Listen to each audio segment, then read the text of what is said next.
the power of the place, because I'm sure it's going to be immense. Yes, from all the feedback I've had from people who spent time there, it is. You're in for a treat. Yeah, I'm really looking forward to it. You know, what's the weather like in September and October?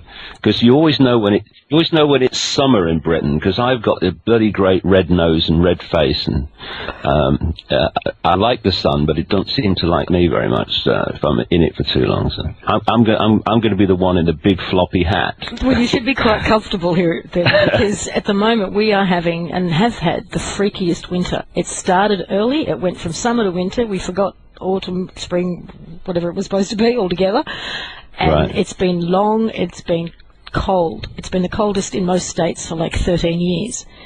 It's global warming, you see. Yes, I know. It's global warming. It's making everywhere colder. It's just as well we just brought in that carbon tax to offset it all. Yeah, exactly. You know, it's funny.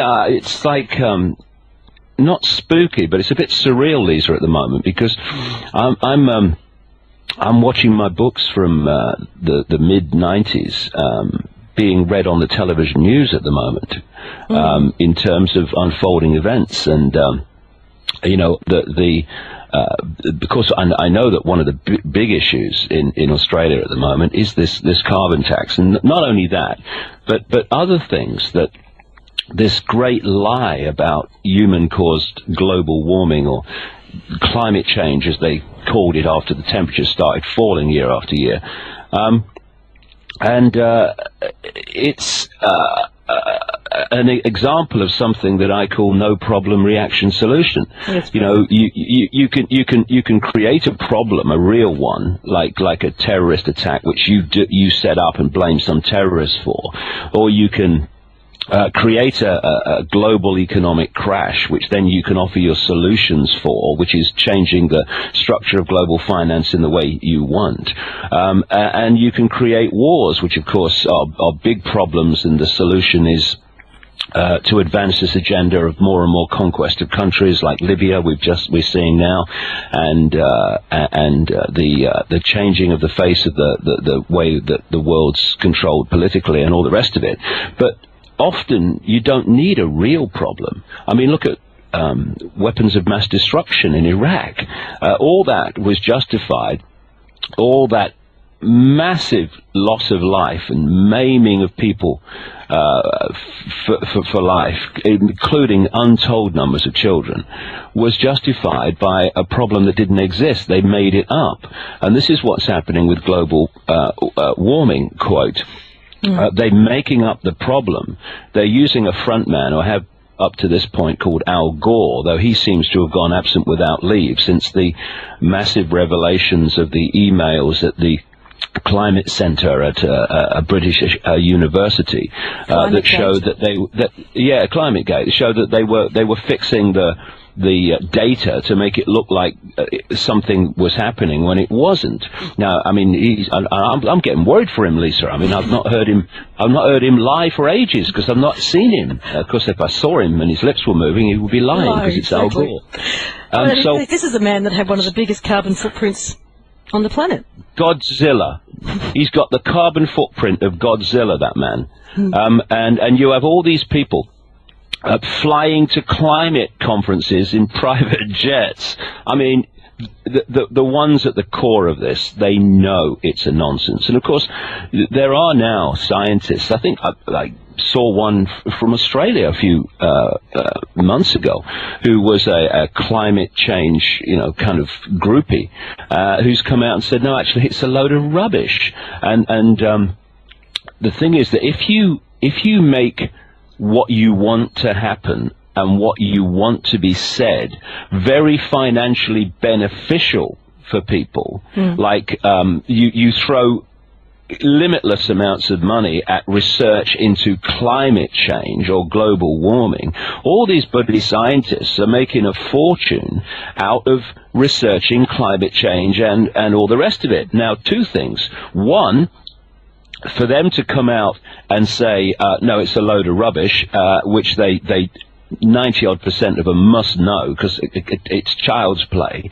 would mean that they're actually giving up all this funding. So there's a massive financial encouragement to keep parroting the party line. Well, don't we also have people like Al Gore and his mates, and I think even those in British government, either shareholders in companies or somehow associated with companies financially, that are now set up to sell carbon vouchers, so to speak, for companies to buy them from. So, there's money's going around and around and around, and we're paying for it with carbon tax.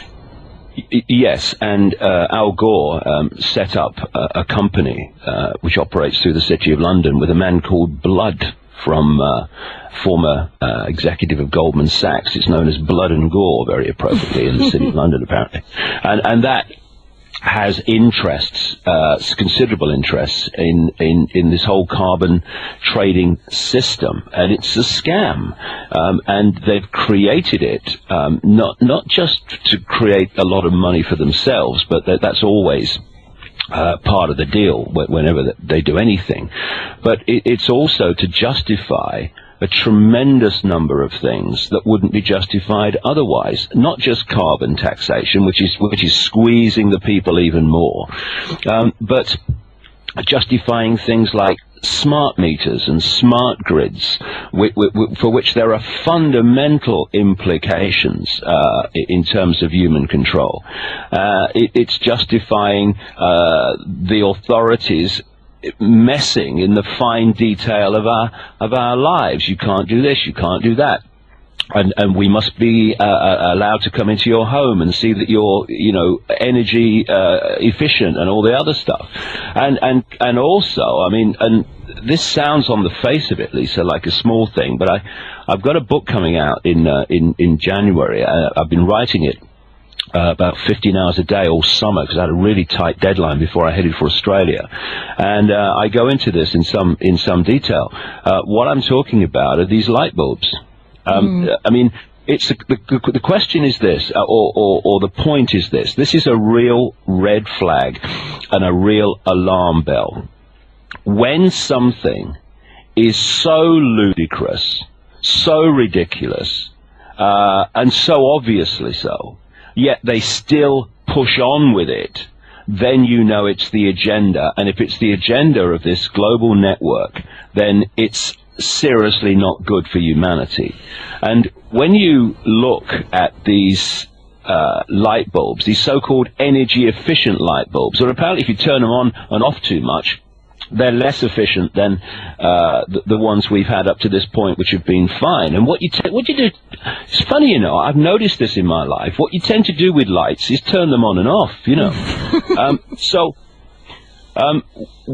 you look at a situation where everything was fine. We had the light bulbs we've become associated with, etc. When one of those light bulbs broke, what you did, there was no drama, is you got a dustpan and brush and you swept up the glass and stuff and you put it in the bin and you put another light bulb in. That's very straightforward. It takes a few seconds. Well, if you could see the instructions from government authorities for what you have to do if one of these things breaks, one of these so-called energy efficient light bulbs, because they have mercury in them. Yes. And we've increasingly removed mercury from things like thermometers and other things because the mercury was dangerous, and so we say, okay, we've done that because it's dangerous. So what are you going to do next? We're going to have mercury in all the light bulbs, in all the houses, in all the world, and that's and it's just incredible when you see what you have to do. Basically, what the authorities are saying is if you break one of these light bulbs, then basically anything short of abandon the property. One woman in America, I quote in the book, she broke one of these light bulbs, or one of the light bulbs broke in her daughter's bedroom. She then calls the store that she bought them from, and they said, oh, well, ring this kind of emergency number with the state. She rings that, and she's told to contact a company to come and make the house safe.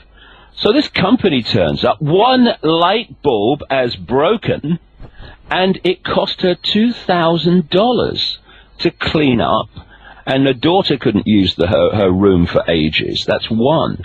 Now, in America, they have billions of these light bulbs being used, or billions of light bulbs are being used. Let's start at that stage. And now, as with other parts of the world, in the European Union now, these light bulbs that we had before are banned. America wants to do the same, pushing in through 2012, and Canada, and I know it's going on in Australia. And then you ask, where are these bulbs going to go? These billions and billions and billions of mercury-infested light bulbs, where are they going to go when they wear out?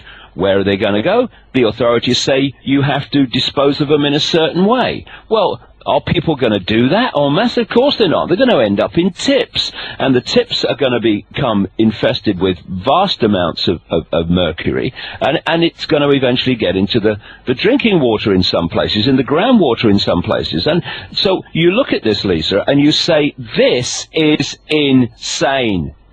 But not only are they encouraging people to do this, they're imposing it by law. You do not have an alternative to this, because we're banning the alternative. Now, when they do that, you know that these light bulbs are fundamentally important to their game, to what they want. Because when the absurd is imposed upon people, it's a great cover that they use, and it's called bureaucratic incompetence. Now, does that exist? Yes, it does. Does it exist at the level of this agenda, this network that is actually generating these changes in society? No, it doesn't. But it's a good way to hide cold calculation, and that's what we're dealing with here. And you know, what I've uncovered written in the new book in some detail is the connection between smart grids and smart meters, and which I know there's a lot of controversy about them in America too, in Australia rather. But it wasn't really a slip of the tongue, because there's a tremendous amount of opposition to them going on in America now, particularly in California. Then here we go again, Lisa. Right? The European Union wants the vast majority of Europe to have these smart meter and smart grids by 2020. Again, the world is moving as one unit on the light bulbs. It's moving as one unit on the smart grids and the smart meter, or the smart grid globally, as it's designed to be eventually. And so when that happens, what you're looking at is the family bloodline stroke secret society, a global transnational corporation at work, and this is how it works. Over the years, I've uncovered how a group of interbreeding bloodlines have emerged from the ancient world. They were the aristocracy and the royal families of the ancient world, all over the place. And they, a great and very significant group of them moved up into Europe, where they became the European royal families and the aristocracy. And then when the people started resisting this blatant, in-your-face royal dictatorship that was imposed in country after country, then these bloodlines had to change tack, and they moved into what I call the dark suit professions of banking and business and politics and all the rest of it. And through the, very relevant to Australia and New Zealand, through the so-called Great British Empire, and other European empires, these bloodlines were exported all around the world to Australia, New Zealand, Africa, the Americas. And then came this sleight of hand, which is called giving the colonies their freedom. And there's two types of control. One you can see, touch and taste: communism, fascism, apartheid, where the people under that tyranny have some kind of fix. So they can't see the people in the shadows, but they can see the people in the public arena dictating their lives. And that kind of dictatorship can only go on for a certain amount of time. It can go on for quite a long time, but it has a finite life for a simple reason. The people enslaved by that tyranny know they're enslaved in a tyranny, and therefore they, if you like, they're sitting in a prison cell and they can see the bars. The greatest form of control, which is what happened after the colonialists apparently left places like Australia and America, is the prison without the bars that you can see. What we call democracy. I mean, democracy is equated with freedom. I love it. A democracy, let's take us through that. You have a vote every 4 or 5 years for people who told you that if you vote for me, they'll do this. But there's no contract, therefore they have no obligation whatsoever to do in office what they told you they would do to get your vote. So they then go into power and they do as they bloody like. And then there's a farce called an election, where sometimes the people in the government change, but the people behind the people in the government don't change. The hidden hand doesn't change, and therefore nothing changes in terms of the policy. The same agenda is followed whichever party is in power. That's why informed people in America talk not about the Republican Party and the Democratic Party, they talk about the Republicrats, because it's a single party. That's what you find in every country virtually if you go into the shadows a few steps. And so what happened when the colonial powers apparently withdrew is they left out in those countries, including Australia and New Zealand, the bloodlines under different names, their interbreeding families under different names, and the secret society network, which manipulates those people and their agents into the positions of power in these countries. And what they've constructed, which is how all this stuff relating to smart grids and global warming and all the rest of it can move as one unit, is they've created the global equivalent of a secret society network, but the global equivalent of a transnational corporation. If you take something like McDonald's, they have a headquarters somewhere in the world, America, and then in every country they have subsidiaries, and those subsidiaries in each country carry out the diktat of the headquarters. So if you go into a McDonald's, if you must, in Moscow or Sydney or New York or South Africa, you're basically going into the same McDonald's. Yes. Now, what this global secret society transnational corporation does is basically the same. You have the headquarters, what I call the Spider. That's in Europe for historical reasons. It's also in America to an extent, but so often the America is given the gun, but the bullets are put in the gun in Europe, and America is asked to fire it or told to fire it. And so all eyes are on America, when actually the real center of this web is in Europe at operational level. And then in each country you've got the subsidiary network of families and secret societies, and their job is to impose in their sphere of influence, their country, the agenda dictated by the spider at the center of the web. And in this way, the same things can be introduced at almost the same time all over the world. And not only that, the national subsidiary of families and secret societies also has subsidiaries in the cities and the regions of the country. And so it's possible through this structure for the spider at the center of the web to dictate right the way through into a country and then down into the community within a country. And this is how it works, and this is why you're seeing the smart grids and the smart meters and the light bulbs being introduced in country after country after country in the same way, based on the same lie. Because people like Al Gore, I've learned many things in the last 21 years of research, but one of them certainly is that if Al Gore's involved, it's a scam, because Al Gore is an agent for the spider, if you like. And that's why in 2000, when Boy Bush was blatantly scammed into the presidency with all that went on in Florida, Gore, in effect, compared with what a genuine person would have done, he basically walked away because he knew that it was Bush's destiny, because of the way the manipulation was not only done, but it was decided long ago that Boyd Bush would be the president in that period, that he needed to walk away because it wasn't his job. He was just there to have the farce of apparent debate in an election, to kid the American people they live in a free country. He knew that his job in this whole thing was coming up, and it was going to be about global warming. He did. He acted like a child who was having a bit of a sulk. I'm going to take my bat and ball and go home. Yeah, but I mean, he should have caused an absolute storm because it was so blatant. And eventually, of course, the decision to make Bush president was done by the Supreme Court, which had a Republican Party majority. So this is the thing.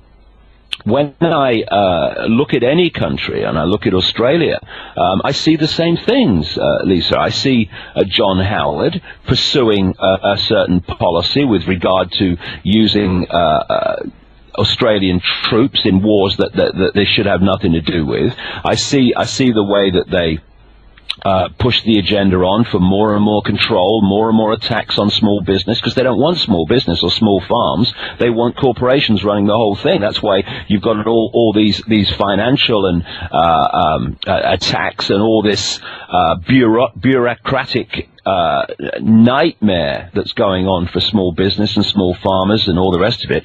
It's systematic. It's going on in Australia. It's going on in America. It's going on everywhere. They want the land too. They want people off the land. Part of this whole global warming lie is something known as Agenda 21, which is an operation orchestrated through the United Nations, to which country after country after country, the best part of 200 worldwide, are all connected to this, signed up for this. And they've produced the maps under something called biodiversity of America in the new brave new world, and vast tracts of America are on this map banned from any human activity. Humans can't go there. It's incredible. I mean, they'd have to reduce the population by absolute dramatic numbers for any of this to happen. But then, that's the plan. When you see this, and then you see things unfold, you can see what's happening. For instance, most blatant, what they want all the productive farmland because they want it to go to corporations that they own, like Monsanto and these other big food corporations, just a few of them, that virtually control the global food chain now. They want rid of everybody else, and they want their land, and they want to ban them from producing food. One of the ways they're going to do it is, and they're doing it already, is by saying it's not safe unless it's done a certain way, and that certain way can only be done by corporations. But, you know, this summer, the Missouri and Mississippi rivers were very, very heavily, bursting the banks because of weather conditions that happened. There was much bigger snowfall and a lot of rain, all the rest of it. Well, you might have seen on the news that the American Corps of Engineers came along and said, we have to explode some of the levees to release the volume of water so it protects people further down the river. Well, what they did is blow levees which flooded incredible amounts of prime farmland all the way down the rivers. And of course it destroyed all the crops of the small farmers, because the overwhelming, that's what it was. And the people had to leave their homes because the rate of the flooding because of what the Corps of Engineers did. Literally a few weeks later, these farmers and landowners and property owners got letters offering to buy the land from the government, to buy the land through the Corps of Engineers that had blown the levees and caused all this problem. This is going on all the time. People like George Soros, like Tony Blair, like Julia Gillard, like George Soros, David Rockefeller, all these people, when they are Barack Obama, when they open their mouths, it is the cabal talking, not them. And George Soros, as suddenly this billionaire financier who attacks governments or countries' currencies and causes mayhem on purpose, he has been buying up not just farmland, but the ability to produce food, technology and companies, and at an absolute rate of knots. At the same time, and all this is going on. So, and this is a global thing. So, if it's not hit Australia yet, it will if we don't do something about all this, because it's a global agenda to get people off the vast majority of land on the planet and into very tightly populated, like cities, skyscraper cities. This is not me making up. This is in their own writings. So, and it's all based. It's all founded, the whole thing, smart grids, smart meters, these lights, which also, by the way, give off radiation and dangerous chemicals. Absolutely established by scientists it does that. This is why so many people feel ill when they're in among the lights. One scientist said, if you've got so-and-so and so-and-so, you shouldn't have these lights. And you're thinking, well, that's fair enough. But the government's saying, you've got to have them because there's no alternative. What are they going to do, sit in the dark? You can't actually buy them. It's very difficult to actually buy normal light globes now here in Australia. You've got to go to specialist hardware stores and things like that. That's the idea. In Europe, Lisa, it's banned. It's banned already. You can't buy them. And it's illegal to import them. I mean, it's unbelievable. So there's that. Then there's all this stuff, Agenda 21 and the agenda for the land and all the rest of it. And then there's the carbon trading.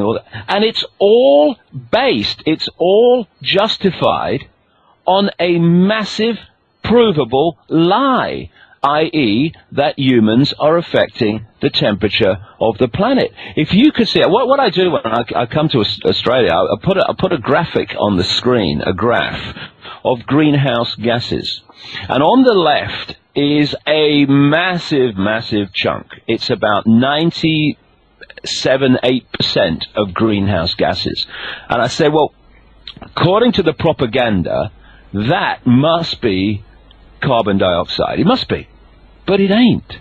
It's water vapor and clouds. And what are we going to do? Ban condensation? I mean, well, let's legislate against condensation. And then next to it is a tiny little block, which is carbon dioxide. And the vast overwhelming majority of that block is naturally generating carbon dioxide. There's only a little sliver at the top, almost, imperceivable. That is actually what humans put into the atmosphere. And it's a lie, and it's. Have you noticed too? This is another thing. Not only do they push on with things that are clearly ludicrous, it's the agenda then, but also when all the evidence comes out, scientists, climate gate, all this stuff that shows that it's a scam, they just keep walking. They just ignore it. They absolutely ignore it. It stops being on the news. It stops being mentioned in any of the media. It's just as if the whole thing went away. But it just marches on. It's just not in the headlines anymore. And that's when you also know that it's the agenda. I mean, there was a very well-known newsreader in this country called Peter Sissons. He was a national mainstream primetime news presenter for like decades on various major channels, and he worked for the last 20 years of his career for the BBC.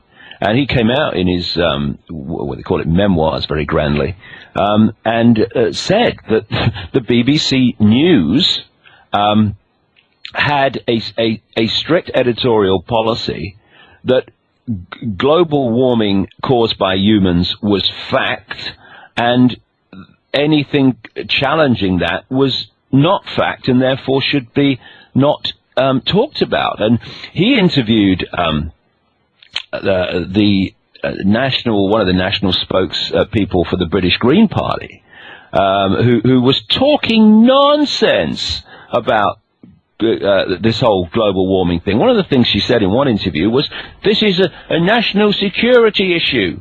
I mean, you know. Yes, I'm not kidding you. Anyway, in this interview, all he said was, but the climate doesn't seem to be playing ball with your thesis, does it? Because the temperatures are falling. And she said to him on air words to the effect of, it's audacious that you should bring that up on the BBC, or you should say that on the BBC. It's actually to be true. And Sisson says in his book that this little interchange went right up to the upper echelons of the BBC, where his conduct was discussed for actually asking a clearly, blatantly relevant question of one of these climate propaganda agents from the new Church of Climatology, which is the high priest is, of course, Al Gore. And so this is what's going on, and in many ways, what we're talking about here, very, very relevant to Australia. I can see that from what I've been reading recently. But it's also a microcosm of the macrocosm. It's an expression of the way the blueprint works over everything, whether it's 9/11, banking scams, whatever it is, Libya. It is lie, lie, lie, and the media takes the lie and reports it as truth, and there's nothing more powerful in making a lie seem real than to keep repeating it. I mean, Hitler talked about that. Make the lie simple and keep saying it. It's basically his idea of propaganda, and it works if people don't think for themselves and question. And then anyone that's challenging the lie, they are marginalized as kind of crazy freaks, conspiracy theorists. Conspiracy theories, that's now a term of mockery, and indeed a term of an unpleasant label. Oh, this person's a conspiracy theorist. Oh, yes, and you're a coincidence theorist, aren't you? You think it's all a coincidence when it's all blatantly happening at the same time in country after country. But the word conspiracy now goes hand in hand with the word theory. Sorry, Lisa. Sorry, we're talking over each other for a second. The word conspiracy and the word theory now just go hand in hand. People can't see beyond theory and see that it's fact. Conspiracy fact. That's right, absolutely. I've said that in previous books years and years ago, fully enough, that humans seem to have a genetic inability to say the word conspiracy without saying theory after it. Yep. It's like say conspiracy, theory.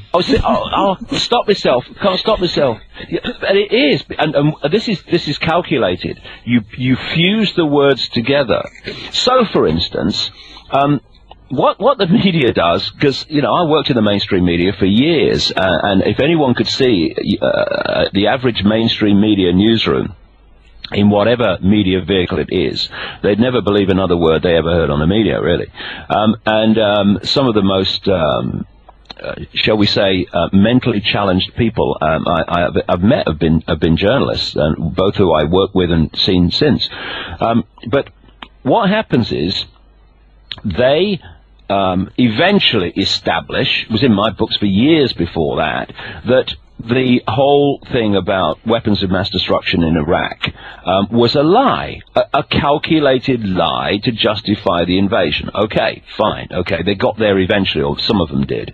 But then the same people who have been exposed as calculatingly lying to justify the invasion of Iraq, they then start talking about global warming or the need to invade Libya.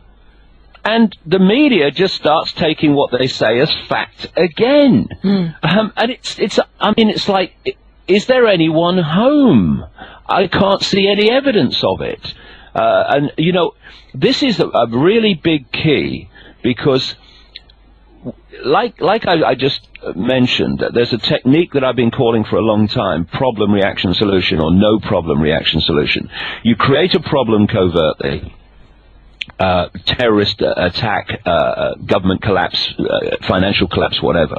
You then tell an unquestioning, through an unquestioning media, you tell the public the version of that problem and the manufactured villains or what is responsible for that problem. You tell that to the people. And at stage 2, you're looking for the reaction to the problem, and that is, something must be done. What are they going to do about it? Then those who've covertly created the problem and got that reaction do something, they then offer openly, in changes in society and legislation, solutions to the problems they've created. And they are solutions that without the problem they would have had massive opposition from the public about. Now, the key area in this is where I'm going with this, is the communication by the forces that have covertly created the problem to the people of the fake cause of the problem. And that is the mainstream media's job. If we had even a passing reference to real journalism in the mainstream media, this key mass manipulation technique, problem, reaction, solution, could not work. It would fall at, first base or second base anyway.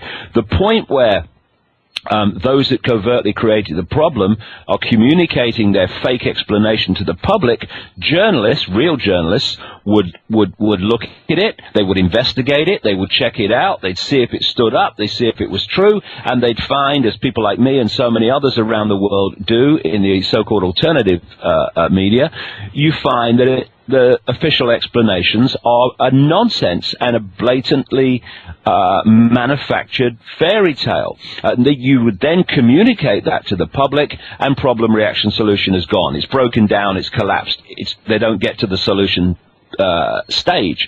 But because we have a media that is little more than the public relations office for the official version of everything, then problem, reaction, solution works absolutely brilliantly. And we've just seen an example of that in Libya, where they followed the blueprint of invasion. Demonize a leader or demonize a regime. Maybe sometimes, like with Mubarak in Egypt, that is justified. But then there's the little rider to that you who are demonizing Mubarak have been arming and funding him for the last 30 years. Now suddenly the guy you kept in power and given the means to impose his tyranny upon the Egyptian people, now you're suddenly the calling for freedom for the Egyptian people. And what's happening in the Middle East and North Africa is we are stepping towards World War III. In fact, we're already in World War III. It's just not been officially declared. World War III began on September the 11th, 2001. And so far it's involved Afghanistan, Iraq, Libya. They're now killing thousands by unmanned drone bombing of Pakistan and Yemen and Somalia and all these things. We're involved in World War III. It's just not been declared. And I've said in the mid-90s in my books that this was coming, not because I'm a prophet or some genius, but if you can find the evidence of where these people want the world to go, then you can predict pretty much the future, because unless something intervenes in where they want it to go, it's going to play out, and it is. What they want is a third world war, which will officially break out in the Middle East. This is the plan, involving Israel and Arab countries, and they want to bring in Europe and North America, and I'm sure whether it's Gillard or whoever follows her, oh yes, Australian troops need to go and support our allies and all that stuff, usual stuff. Yeah. And they want to bring that group in against Russia and China. I've been saying it since the mid-90s, and what you're seeing now is, and I've seen for some years, is the emergence of China. But you're also seeing now, in the last few weeks even, the way China and Russia are getting closer and closer. You had the head of the so-called People's Liberation Army in China, saying that there has to be much greater cooperation and joint operations between Russia and Chinese militaries. And you're also now, with what's happening in the Middle East, starting to generate increasing hostility, like physical hostility towards Israel. And my goodness me, Israel is massively involved in this. Not the Israeli people in general, but the House of Rothschild owns Israel. The House of Rothschild owns America. It owns Australia. It owns New Zealand. It owns the European Union. In fact, it created it. And Israel is there for the Rothschilds to use as a way of creating massive conflict in the Middle East. And you go into Israel. Sorry, you go into Israel quite in depth in your latest book. I do, and I think it's one of the most important chapters in the book, because if people can really see what's happening there, then their eyes will be opened, I think, to the bigger picture. But if they can see that alone to start with. Well, the point is about all this, and this is so important to get across. What the House of Rothschild has done, you see, I don't call Zionism, I call Zionism Rothschild Zionism, to constantly underpin the real creators and the real controllers of it, because it's not about Jewish people. I mean, no. The Rothschilds couldn't give a damn about Jewish people. They hung them out to dry in the Second World War in Germany. They're doing the same in Israel now.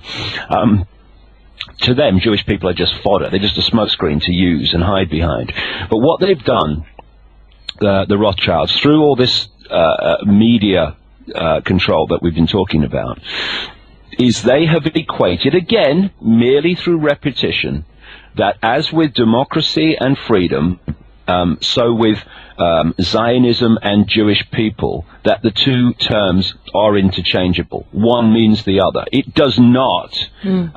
What people don't realize is very, very large numbers of people, Jewish people, actually not only don't support Rothschild Zionism, but vehemently oppose it. And delegations of these people have been to Iran to meet Ahmadinejad and say, the Zionists are not speaking for us. You've now got, at one point recently, something like 300,000 Jewish people on the streets of Israel protesting against the way the government is treating them. And what we need to happen, this is so important, is those that are controlling the Arab countries, not least the oil royals, the fake sheikhs. I mean, a sheikh, he's royal. What does sheikh mean? It just means wise person or old elder of the tribe. That's all it means. There's nothing royal about it, but they've made it sound like that because they're not royals. They're just people that are taking the country's resources for themselves and calling themselves royal to justify it. But if people in the Arab world, the people in general, would realize that their empathy shouldn't be with the leaders of the Arab world, it should be with Israelis. It should be the rank and file Israelis and Jewish people, because the same force that is controlling the oil royals and these other tyrannies in these Arab countries and imposing that tyranny upon the people is the same force that's controlling Netanyahu and whoever's in power in Israel to do the same on the Jewish people of Israel, the Israelis. We talk about Israel's done this, Israel's done that. Well, those 300,000 people on the streets of Israel ain't going to have done that any more than the vast majority of people in Britain have invaded Iraq or attacked Libya. It's this cabal that is doing it in the name of the people. And this is why rank and file, I say rank and file, we're all infinite consciousness, infinite awareness, but in the terms that are used, the general population in Australia and the general population in Israel, the general population in Egypt or wherever, need to come together and realize that we are all being manipulated, oppressed, suppressed, and controlled by this same force. And then the key element in any situation where the few, and they are a few controlling the many, falls, and that's divide and rule. What they've done in Libya through people on the ground, I mean, the idea that there weren't military and intelligence personnel on the ground in Libya from America, Britain, France, etc., is an insult to the intelligence. There's videos of them on YouTube, for goodness sake. But what they've done in Libya is they've got one faction to fight another faction to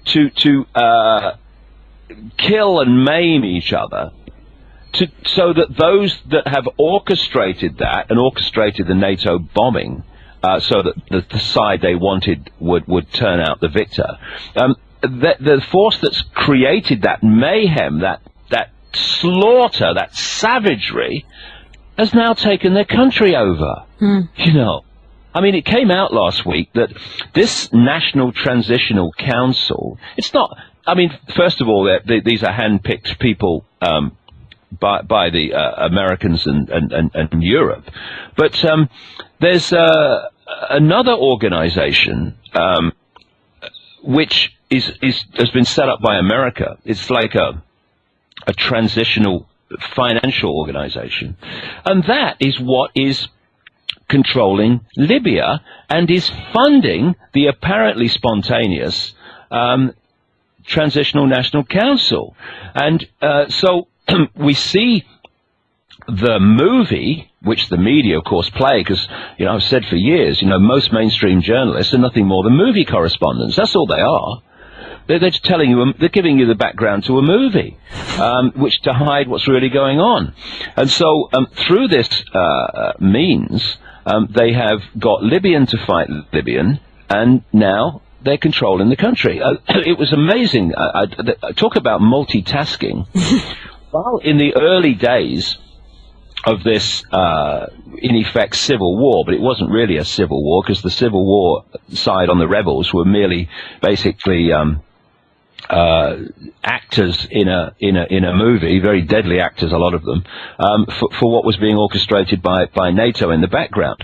But during the early days, this group of rebels, which had no structure officially then at all, they managed, multitasking taken to extreme levels, to be dodging the bullets and the missiles and take time out to create a new central bank of Libya and to do oil deals with Qatar. Because a lot of the funding of the rebels and arming of the rebels came through Qatar.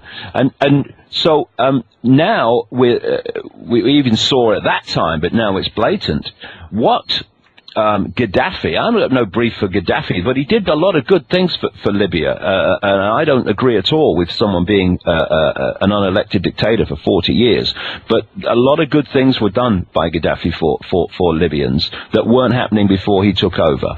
And let's have a bit of balance here. But and the people behind the rebels, some of them would make Gaddafi look like a buddy angel. Some of the slaughter that's gone on that side of Gaddafi supporters. But what Gaddafi did, because he was aware, like Chavez in Venezuela, of some of the way this works, and he had a central bank of Libya and a Libyan currency, which in effect, to a very, very large extent, was one step back from the global financial system that's controlled by people like the Rothschilds and the Rockefellers. And they wanted that pulled in. They wanted that absorbed, and that's what they're going to have now. And of course, what they also wanted was the biggest oil reserves, known oil reserves in Africa, which are in Libya, so that they have them now. And it's also interesting that over the last couple of years, a number of pointers have come my way. and indeed people like Ron Paul in America, the congressman, have actually asked questions about this now, that a lot of what is claimed to be gold reserves in the world are not gold reserves at all. It's tungsten with a coating of gold. So where's all the real gold gone? And people like Gaddafi and Chavez in Venezuela are aware of this. And before the fighting broke out in Libya, Gaddafi was trying to get the African Union and African countries to have a currency based on gold, which he knew that a lot of the Western countries that seem to have these reserves of gold, they're not gold at all. This is the reason, Lisa, I only saw it about 10 days ago, why Hugo Chavez in Libya has demanded that Venezuela, has demanded that all Venezuelan gold that's held abroad in places like the City of London is physically returned to Venezuela. And of course, the most of the gold is just certificates. That's all it is. People say, "Oh, I've got all this gold." No, you've got a certificate that says you have. Doesn't mean you have. It's not a piece of paper that's not worth two exactly. cents. So what Chavez is doing is saying, "I want my gold back," or physically. Because he knows what's going on, and now they're running around like headless chickens, trying to find enough physical gold to send to him. Don't you think that's just asking for trouble, though, for him? Isn't he just? Aren't they going to find an excuse to take over Venezuela? Well, yes, absolutely they are. There was a man called Aaron Russo, who was a well-known film producer and television program producer in America. He was producer of the Eddie Murphy series Trading Places, apparently. And just before he died of cancer, just a few years ago, Aaron went public on what he knew about this whole conspiracy I'm talking about, because he said that a man called Nick Rockefeller, who now operates out of China, because the Rockefellers, the Rothschilds, etc., have massive connections to China. They have their people there, because when I talked about the Third World War, it's just another movie. Putin is part of it. The Chinese leadership is part of it. The American leadership's part of it. The European Union leadership's part of it. And the war is designed to change the face of the world, and to bring in what they want, which is a world government, world army, to stop this ever happening again, problem, reaction, solution, a world currency, and a microchip population, so on and so forth. So at that level, the players in this planned Third World War are all on the same side. It's the people that fight each other thinking they're on different sides. Anyway, so that's why Nick Rockefeller is based in China.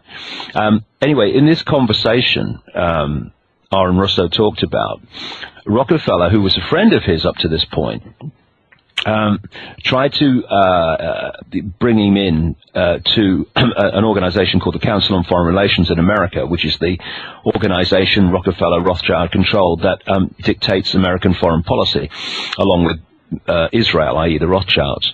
And what this Nick Rockefeller said to him when Russo said, "Why? Well, you got all the money in the world, you've got all the power in the world, what do you want more?" And he said, well, the people have to be controlled, etc. He talked about the microchip population, where everyone was going to be microchipped so that they could know where everyone was at any time. And he said, if you join us, he said to Aaron Russo, you'll have a chip that's got a special code, and you won't be stopped like other people. The microchip's got a much bigger agenda than just electronic tagging as well. And this Nick Rockefeller said to Aaron Russo that he would, because this was before 9/11, he would see this major event in America, a terrorist event, and that he would see soldiers searching caves in Afghanistan for Osama bin Laden, but it would also all be a giant hoax. This is obviously before 9/11. But he also mentioned Chavez, that they wanted to remove Chavez, and get rid of him, because that's what happens when there are people in countries that are not, shall we say, on script or on board. Then you have to find ways to remove them and put your people in. And it's maybe not a coincidence that Chavez has just been in hospital for quite a while with what seems to be quite a serious cancer, because you can target people in many different ways. And see, the process of putting your people in power and putting your people in power in any political party in a so-called democracy that has any chance of forming a government, and removing through various means, whether by demonization and invasion, or whether by manipulated people's revolution, or just targeting them in terms of health. This process has now brought us to a point, Lisa, where this network controls virtually every country in the world in terms of politics, banking, business, and media. You've been talking about this network since the early 90s, and I guess I didn't come across your work until someone gave me a copy of The Biggest Secret. Right. And as well as being probably the biggest book I'd ever read, I hope you don't muck about. You should see the last one. I still look at the last one. Human Race Got Off Your Knees and think, oh my God, yes, I've just 355,000 words. Yeah. I've had the hands-on healing, you see. I've had the hands-on healing, and I've had the crystal therapy, but I've still got verbal diarrhea. I can't touch it. Nothing will shift it. Well, that book was life-changing because, well, for me anyway, I found that there was so much confirmation in there for stuff that I'd suspected about world events and the structure of society, as well as completely blowing my mind wide open about just how big, how complex and how deep and possibly how old this rabbit hole really, really is. Did you have any idea when you were getting started that this is where you were going? No, I didn't. I've always been, all my life, very, very skeptical about authority. Skeptical about governments, skeptical about political parties, of whatever shade we're talking about. So that was a good starting point, really, because what I uncovered was, some of it was shocking, but some of it was, as you've just said about yourself, it was like, yeah, I'm not surprised. It had to be something like this. But of course, where it's gone in terms of so many other areas that people would, think bizarre, that was, to say the least, surprising and shocking. I do want to get to that too, but yeah, and the thing is that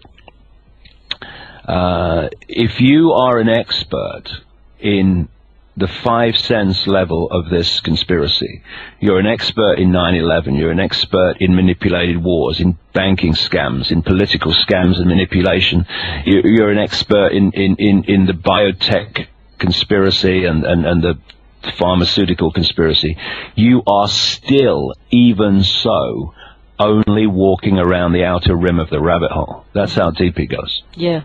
And this is why it's so important that if you're going to really pursue this and find out what's really happening in the world, you have to suspend all preconceived idea.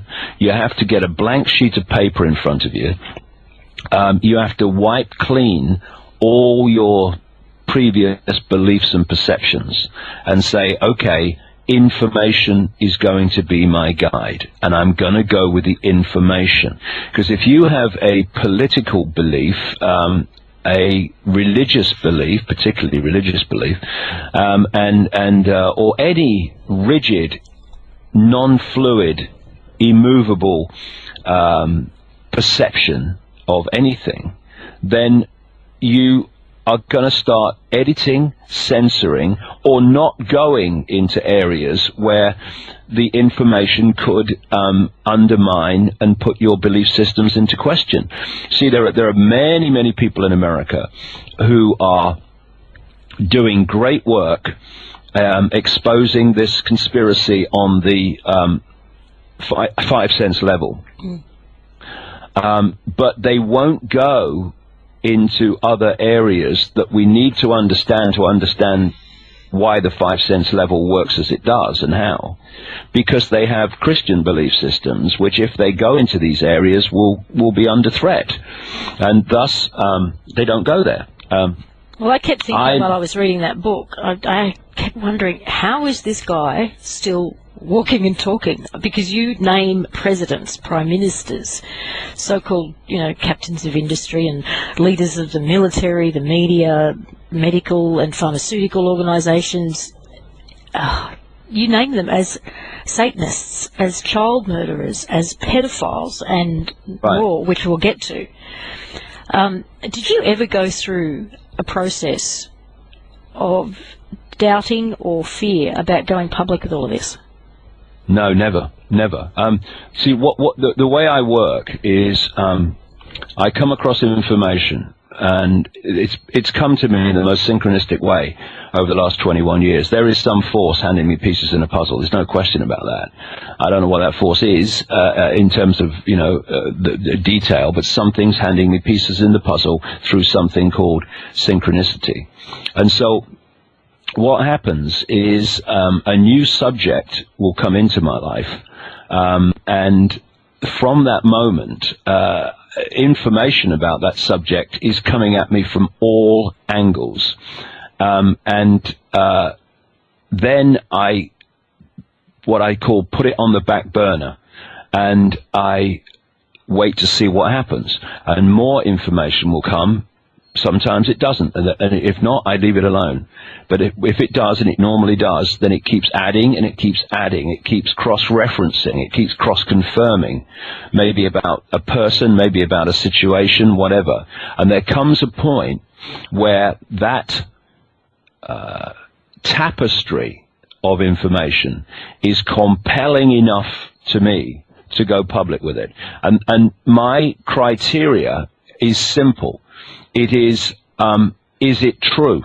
That's my criteria. Is it true, or does the evidence that I've seen make it almost certain that it's true, as near as I can get? Yes? Well, I'm going to start talking about it then, publicly. And consequences for me, they never enter the equation. Because this is how all this stuff has remained unknown for so long. People who do know are frightened of talking about it. And also there's the other thing, that some elements of it are so fantastic compared with the world that we're told we're living in, that people won't go there because their mind can't open enough to encompass the fact that it's possibly happening. But certainly, and I'll talk about this in the talks in Australia, because I'm going to be talking for about 9 hours during the day, because what I do is connect dots, and so you have to talk about a dot, and then you have to connect it to the next dot, and so it takes time. It's not like, presenting a version of the world that people are used to, so you can do it in a short time. You can't with this if you want to do it properly, because it's a completely different explanation of the world on every level, virtually. But I'll be talking about the connections between secret societies, Satanism, and pedophilia, because they are connected. Now, I'm not saying that every Freemason is a Satanist or every Satanist is a pedophile. I'm not saying that. But these rings do connect fundamentally, and again and again, I have found people in positions of power who have been all three. The extent of pedophilia in the so-called upper cesspit levels of society is vastly greater than in the population in general, for reasons I'll explain in the talks. There's a reason why that is the case, and also the secret societies connect into Satanism. See, these bloodlines that come out of the ancient world they're doing nothing now that they weren't in terms of Satanism, that they weren't doing thousands of years ago. The difference is that thousands of years ago, they could sacrifice people openly because it was acceptable. Now they can't. They have to do it in secret, covertly. And they have a whole network of organizations that allow them to do that and not be exposed for it, except by people like me. And actually, talking of Australia, you know, Australia is one of the great satanic centers of the world in terms of the Satanist operation, and you know, Australia has a certain energy. It almost certainly is a great landmass of the former so-called Lemuria or Mu from way back. A lot of it crashed into the sea and great devastation. There's a particular energy about Australia, and they want that energy. And so the Satanists are trawling that energy and working with that energy. And just before the last book came out, literally as it was going to press, Human Race Got Off Your Knees, this document emerged in Australia of, I wouldn't say it was a deathbed confession because the guy agreed with it, but it was an explanation by an alleged high Australian Satanist from the Sydney Lodge. They call it the Alpha Lodge. And he was explaining how Satanists and Satanism runs the world, how it controls politics, how it controls Australian politics, how it pulls politicians into paedophilia if they weren't in it already, and therefore once they of course have partaken in that sickness, then they do whatever the Satanists tell them, because otherwise it's going to be exposed. I've talked at length to people who've investigated Satanism in Australia, and you know, there are television presenters that are very, very well known over there and have been around for a long time who are practicing Satanists, and politicians, goodness me, galore. And one of the quotes from this document, and I can't obviously prove that it's genuine. What I can say after 21 years of researching this stuff, that whoever bloody wrote it has a major, major understanding of Satanism and how it works. And he part of the quote in this, it was a long document. What I did was I put it in the back of the book as an appendix, in full, the whole thing. And what he said at one point is this: politicians are introduced to paedophilia by a carefully graded set of criteria and situations that enable them to accept that their victims will be, quote, our little secret. Young children sexually molested and physically abused by politicians worldwide are quickly used as sacrifices. In Australia, the bodies are hardly ever discovered, for Australia is still a wilderness. This is what's happening all over the world. And I found it all over the world. And there are, every now and again, tips of the iceberg that come to light, like what happened in Belgium in the Dutroux case, where children were murdered by Dutroux, and it was found that he was a procurer of children for paedophilia. And they call them judges in Belgium. The investigating judge who got on the case immediately that the story broke, started uncovering, as anyone genuinely investigating would, that this whole paedophile ring and procurement of children for paedophilia went into the highest or lowest echelons of Belgian society. And Belgium is a particularly important place in terms of paedophilia, because so many people in the upper echelons of the system are paedophiles. And what you have in Belgium, of course, is the home of the European Union, the European Commission, and it's the home of NATO. And so you've got people from all over Europe and all over the world, from these levels where the paedophilia is rife, who are in Belgium. And so as a result, there is this insatiable demand for children to be sexually abused. That's why, you know, it's so prevalent there. In fact, I have seen a document in the Madeleine McCann case. You know, this little girl that went missing from Portugal on holiday. Yes. And has never been found. And this was a document relating to Leicestershire police. She lived in Leicestershire in England, saying that one line of inquiry was that forces, shall we say, paedophilia network in Belgium had put the word out that they wanted a particular type of child, and someone had seen Madeleine McCann in Portugal and made the call and said, taken a picture covertly, and sent it to Belgium. They said, yes, she'll do, basically. And she was then taken. And I've known for, best part of 2 decades that children are picked by, or they're chosen, some of them. I mean, some of them are just taken because they're children. But others are kidnapped by order for paedophile rings and certain paedophiles. And a lot of these people, a lot of these children are blonde-haired and blue-eyed, which is a particular kind of genetics that these families want.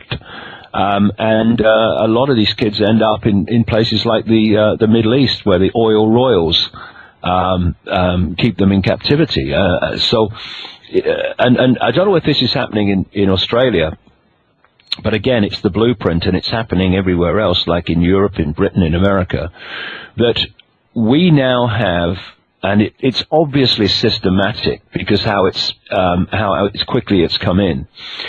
We have this epidemic now. I'll give you the British example of children being taken from loving parents by social services on the most outrageous and spurious excuses. And the family court system is totally secret. And they say this is to protect the children. It's not. It's to protect the system who are stealing children from loving parents.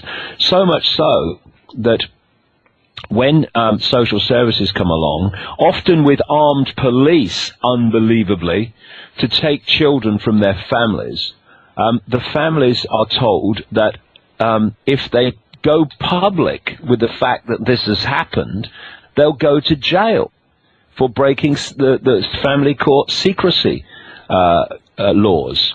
And the social services have on-call psychologists to give them the verdict they want. If they want to take a child, then they say, well, we think the mother, for instance, is psychologically unequipped to look after the children. The mother says, well, you know, I'll have a psychological test. I'm fine. Well, they have a psychological test with the hand-picked psychologist on the social services payroll, and of course the psychologist says what social services want them to say, and the children are then taken away. Not even often, if there's multiple children in a family, not even often given to a foster home or an adopted family together, but actually broken up. This is what is happening. About 10,000 children are taken from their families in Britain every year now, and it's growing. And of course, anything in this country, almost anything, that is horrific and part of this whole agenda invariably finds its way at some point to Tony Blair. Tony Blair is one of the has been one of the most active agents of this conspiracy for the last 15 years, and he introduced legislation, and it's happening around the world because it's a blueprint, which demanded that social services meet targets, figures, for the number of children they take from families every year. How can you have a target when every case has to be taken on its merits? The target is because they want to bring in, they want children away from their families. And, you know, this is another point about how long this agenda is projected forward. This is not organized by people sitting around a table deciding the next move. No. This is like a biorhythm chart. It's a script. It's an agenda that's projected decades and decades ahead at least, and then some. And there was a man called Aldous Huxley who wrote a book published in 1932 called Brave New World. And Brave New World was apparently a novel which talked about a future society in which not only did parents not have the children with them, they didn't even eventually give birth to children. It was all done scientifically, technologically. And he described a world where parents and children were no longer connected. He described a world where drugs was used to make the enslaved population, quote, love their servitude, etc. And when people have said to me in the past, what's the agenda? What do they eventually want? I've said to them, read two books, Brave New World by Aldous Huxley and 1984 by George Orwell. George Orwell is the one that wrote about the police state, about the surveillance, and of course about the perpetual war to keep the people in line. We now have that. It's called the War on Terror. Sure. When do you know a war on terrorism is finished? You don't. And therefore it's a perpetual war. That's what we're seeing. Now, what's interesting, Lisa, is when I was writing my last book, I put together the connections between these two authors of, quote, novels. George Orwell, real name Eric Blair, went to the elite Eton College where the Royals go, near Windsor Castle, just on the outskirts of London. And his French teacher was Aldous Huxley. Aldous Huxley introduced Orwell to the Fabian Society, one of these major secret societies within the web that operates out of London, but of course, as you well know, has very, very serious influence in Australia. Mm-hmm. And I mean, what's the name?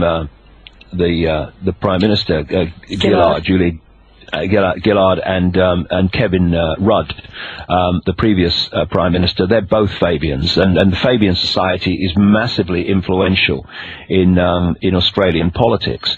And Tony Blair is a Fabian.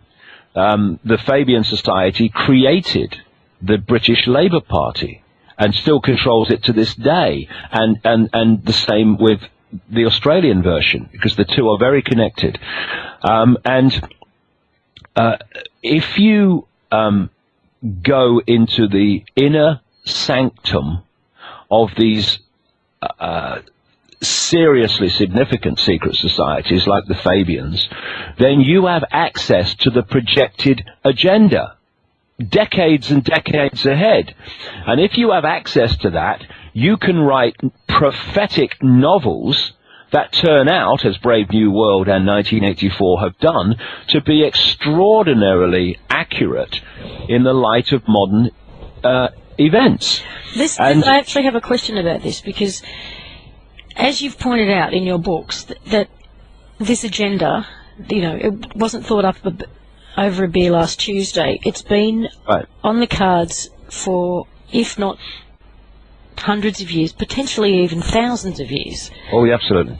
So we're talking about beings or individuals with the ability for long-term planning. Right. But what we're seeing now is what can only be called incredibly short-term and short-sighted decisions. Environmentally, at least, this new fracking that's going on now. We're talking about something that is absolutely devastating and completely irreparable on the environment. Why? This is something I can't make sense of, because if these groups, if this agenda has been so long in the planning, why are we getting now to a point where they seem so short-sighted? Because if they want to create this paradise for themselves, why are they killing their potential paradise? Well, you know, to go into that means to talk for probably as long as we've already talked. What if the force that is behind this in the realms of the unseen cannot enter this reality for a number of reasons, and one of them is the atmosphere of the planet is I see where you're going. What it needs to be. Okay, let's open it up to that then, because in The Biggest Secret, you did go where most people don't want to go, where no researcher had really gone before, because most researchers stop at the top of what they consider what is the visible pyramid. They stop with families like the Rockefellers and the Rothschilds and members of the Trilateral Commission and the Bilderberg Group and the CFR and all of these global secret societies. But you went beyond that to the people who are controlling and pulling their strings, only to announce that, in fact, they're not people at all. They're reptilian aliens operating from another dimension. And I have to say, when you first went there, even though you had me right up to that point, I thought you had gone off the deep end. Right. And I know many others did too. And I had to do what you did, which was put it in the sort of the too hard for now basket. Yeah. And sit it out for a bit. But speaking for myself, it is only when you bring in the interdimensional aspect of this whole control structure, once you can get your head around it, that it actually all comes together and makes sense. Yeah, because what you're talking about is the common theme. You know, in the early days, people would say to me, when I was uncovering and publishing the information about the historical story, about how these bloodlines have worked through the thousands of years, the question was, why would someone dedicate their life to advancing this agenda in 1700 or 1600 when they knew they weren't going to be around for it to happen? Well, so there has to be a common theme, and the common theme is what we're talking about. And these people that come and go are people coming and going in our timeline, in our reality. So someone who was here manipulating in 1600 will probably now be here manipulating behind another, body shield in another under another name in 2011. So it's like they nip into this timeline, nip out at what we call death, nip back again, because we're consciousness. The body's just the vehicle that allows us to interact with a tiny range of frequencies that we call the world, and it does suddenly start to make sense, because when you look around the ancient world, the talk and the accounts of serpent gods or snake gods is just enormous. It's so far been found to be the oldest form of religious worship, serpent worship, which goes back at least 70,000 years into Africa. And the whole kind of ancient world was talking about this stuff, and the serpent gods. The ancient Chinese emperors used to claim the right to be emperor because of their genetic connection to the serpent gods, and so it was in Asia and Africa and all over. And what we're looking at is this, basically. There is a group of non-human entities which take a reptilian form. Some of them take other forms as well, but the reptilian one seems to be the dominant one. And they operate outside of what we call visible light, or the electromagnetic spectrum, where humans either directly through invisible light or indirectly through technology can see into those realms of reality. But they're just a frequency range. This world is like a television station, a holographic television station or a radio station. Radio stations share the same space as each other, but they don't interfere with each other unless they're very, very close on the dial, because their frequencies don't connect. Therefore, they share the same space, but they're completely oblivious of each other. And when you're listening to Radio 1, your radio's tuned to Radio 1. Then you move the dial to Radio 2. Now you're getting Radio 2. But Radio 1 doesn't cease to broadcast when you move the dial from it. It still exists. It's still broadcasting. You're not tuned to it anymore. And these vehicles we call bodies are vehicles that allow us to interact with this frequency range, because our consciousness, the eternal self, that which people are experiencing in near-death experiences, our consciousness is vibrating so fast that I couldn't sit on this chair or hold this pen or interact with this computer with my consciousness alone, because the frequency difference would be too great. So I take on, like all of us, this vehicle, which is an outer shell, like I call it sometimes a genetic spacesuit, which is resonating within the frequency range we want to interact with. Therefore, I can hold this pen, sit on this chair, and move this mouse. And what we are looking at in terms of these bloodlines, which have incessantly and obsessively interbred all this time. You know, we talk about blue bloods, we talk about keeping the genes up, and the elite bloodlines and the royal bloodlines and all the rest of it. What does that mean? Why? Where is the origin that certain bloodlines have the right to rule, the divine right to rule, as they said about royalty and stuff? We have a head of state. You have a head of state. Come to that. About 2 hours from where I'm sitting in Buckingham Palace, who is only head of state of Britain and Australia and New Zealand because of bloodline. She had a different bloodline. She might be cleaning the throne, not sitting on it. It's ludicrous. So where does this come from? Where did where did this bloodline originate? These bloodlines are hybrids. We all have a massive amount of reptilian genetics. There's a part of the brain called the R complex, or the reptilian brain, which I'll talk about in Australia, because it's very, very important to understand this in terms of human behavior and the control. But these bloodlines, and this is talked about in virtually all these ancient accounts of the interbreeding between the gods, the serpent gods, and humans, creating this hybrid bloodline. And when we look at genetics, this is why I've had to research so many different subjects, not least the true nature of reality and this so-called physical world that isn't, to understand what's going on.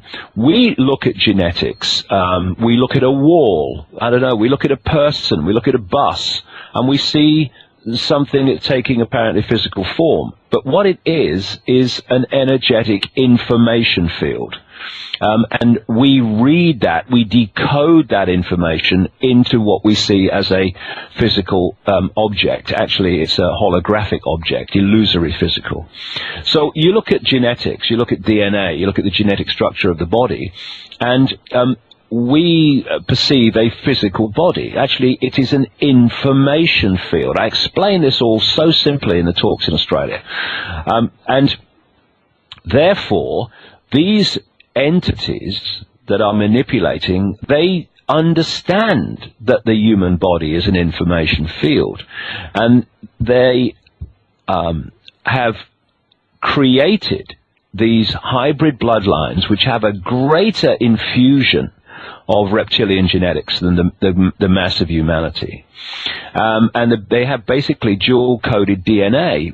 Part is human, and the other part is reptilian. When the human codes are open, their hologram projects as human. When their reptilian codes are open, their hologram projects as reptilian.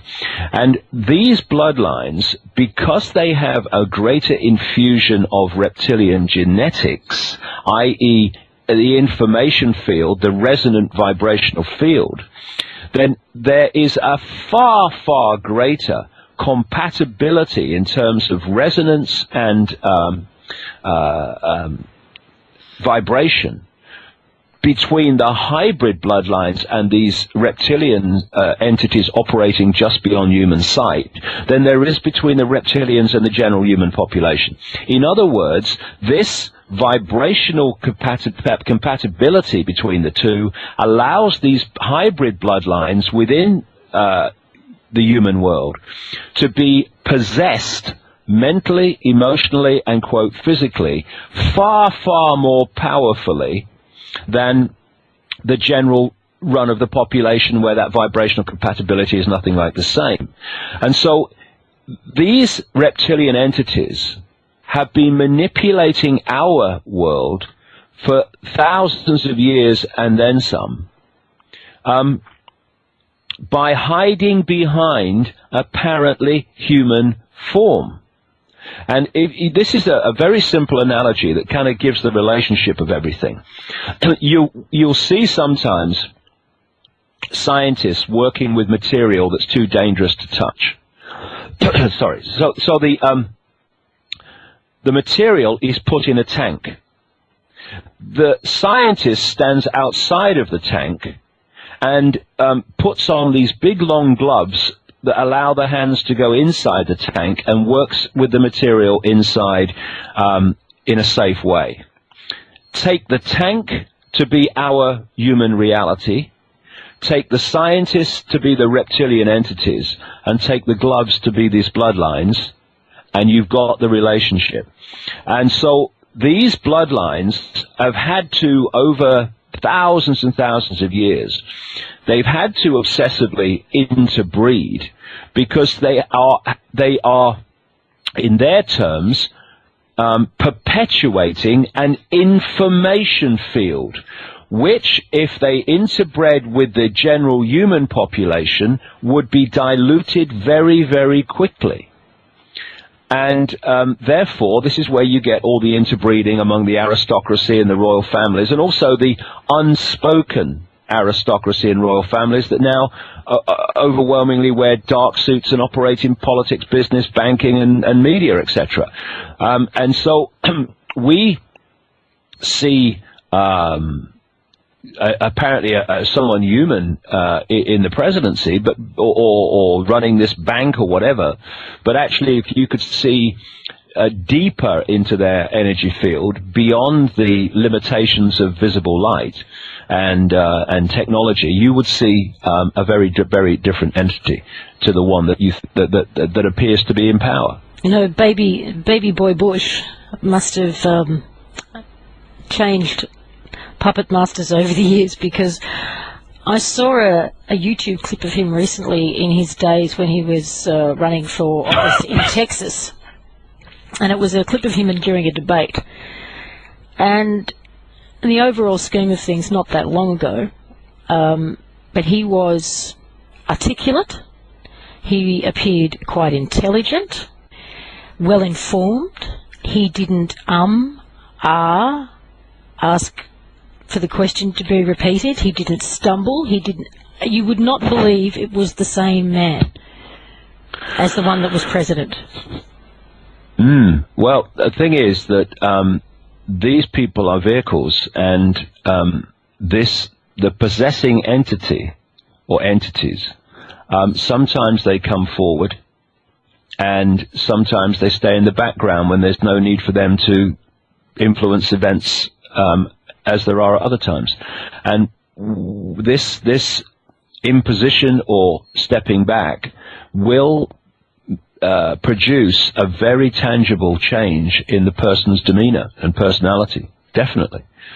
You know, I've talked to so many people around the world who've taken part in these rituals, these satanic rituals, where these entities can manifest because of the energy environment that is created. It's like a stepping stone energy field that they create, which allows these entities to move through into these rituals. I have had very world-famous people describe to me, including the British royal family, what they get up to in these rituals and what happens in these rituals. And if you could see the Queen in the rituals and as against the Queen you see in the public eye. You wouldn't believe it was the same person. They're just not the same. You know, it's like this schizophrenia where there was a woman who went on the Oprah Winfrey show a few years ago and talked about her life in a satanic family in Chicago. And she was saying that the family, a mother, etc., they were pillars of Chicago society. And no one would ever suspect what they did because she said what they were like during the day and what they were like at night was totally, completely different. She said words to the effect of, during the day, these things were good, these things were bad. During the night, it switched. The things that were good during the day were bad during the night, and were bad during the day personality were good at night. You know, in other words, they seem to have all these moral values during the day, and then at night, absolutely the opposite happened. There is a massive personality switch, and that's when the reptilian entity, or the possessing entity, really imposes itself upon the hybrid vehicle. It obviously does that out of public sight, because if it did it in public sight, then we'd see what was going on. So it's, they talk about people like Obama and Blair and Bill Clinton as consummate actors. Well, they are acting. They're acting a part. And if you could see them outside of the public eye, well, you would have one hell of a shock at what they really are compared with the public persona. But one of the things that comes through from the reptilian personality through the hybrid is lack of empathy. This is a fail-safe mechanism of human behavior. If you have empathy, if you can feel or have empathy with the consequences for others of your actions, like abusing a little child, then obviously you don't do it, and you don't want to do it. But you take empathy out of the equation, delete empathy from the personality, and there are no limits now, because you have no emotional consequences for whatever you do. And that's why they can kill 3,000 people on 9/11, and that's why they can pepper bomb Baghdad and kill 1 million and maim 1 million people. That's what they can do in Libya, bombing whole cities of civilians while saying they're protecting them. They have no empathy, and thus no limits to what they will do. But they have to appear to have empathy in the public eye, otherwise they'd never get anywhere near power or public acceptance. And this is why you see Obama and, of course, the big daddy of this, Tony Blair, with their extraordinary levels of fake empathy, their fake morality. They have to act it because they haven't got it. You know, Obama is a cold, cold man, just like Blair is, just like Clinton, just like Father George Bush, just like Julia Gillard, a very cold woman. The first time I saw Julia Gillard, I'm not, just saying this, my blood ran cold at seeing her. The energy that comes off that woman is unbelievable. Well, you don't have to have her coming over your television. We turn her off immediately. Oh, it's unbelievable. I mean, it's so blatant. But I have at least got into the country. They took a long time to agree to my visa, mine. To come into Australia, because they'd rather me not be there, that's for sure. The last time I came to Australia, when I spoke in Melbourne, I got stopped at immigration, and came in. I got taken into this room, which was it was something like that room in the Matrix. It was just brilliant white, and this lady in uniform put this letter before me, and I had to ask me to sign it to just confirm that I'd read it, and it said that I must not cause discord in Australia while I'm there. And I'm thinking, well, that's done for every politician in Canberra, then, isn't it? They cause discord every bloody day. But the idea that you don't cause discord. If you look at the dictionary definition of discord, it means you never say anything. And this time when I asked for a visa, they took some time. They said it's being sent to the government for basically discussion. And they took some time to agree to it, but they did. And of course they had to win. They always have to win. They said, yeah, you can come in, but you can't come in multiple times. You can only come in once. So there. I thought, well, I don't want to come in once, mate. No, it's no problem. But I think the decision they made was, or the kind of the thinking behind it was, it would give me more credence if they banned me than if they let me in. Yeah, well, exactly. So I think they're letting me in, but they are letting me in, but for that reason. But they'd rather I not be there. And it's interesting, to me, when I travel around the world and see these different countries, the quite, well, not really unbelievable because it's the blueprint, but the way Australia's government works and the way the Canadian government works, they're mirrors of each other. They really are. Of course, they've both got the Queen as the head of state, and they've got the Governor bloody General. The blueprint's there, so you would expect that. But it is, because I can't speak in Canada. They won't let me in. I was just going to ask you that. Is there anywhere that they won't let you in? Yeah, Canada. Yeah, Canada. There's been a big campaign there from government assets, shall we say, to stop me getting in. I even went in for a legal case, and they stopped me there. And I said, look, I don't really want to be involved here. I said, throw me out the country. I'd be happy to go home, but you just have to explain it to the judge. We better let you in then. So I can get in for that, but I can't get in to speak. As long as you don't talk to anybody. And you have this situation where these governments, like Gillard and the Canadian government, they unbelievably managed to speak the words without choking that that their countries are free, and it's a free country, and we're part of the free world. When they're tyrannies, and it doesn't matter if it's Howard, it doesn't matter if it's Gillard, they're just masks on the same face, just as, when the regimes apparently change in Canada. It's the same agenda unfolds. Well, I'll have to send you a copy, if you haven't heard already, of a letter that most families in Australia received over the last couple of weeks about having our children assessed with a GP.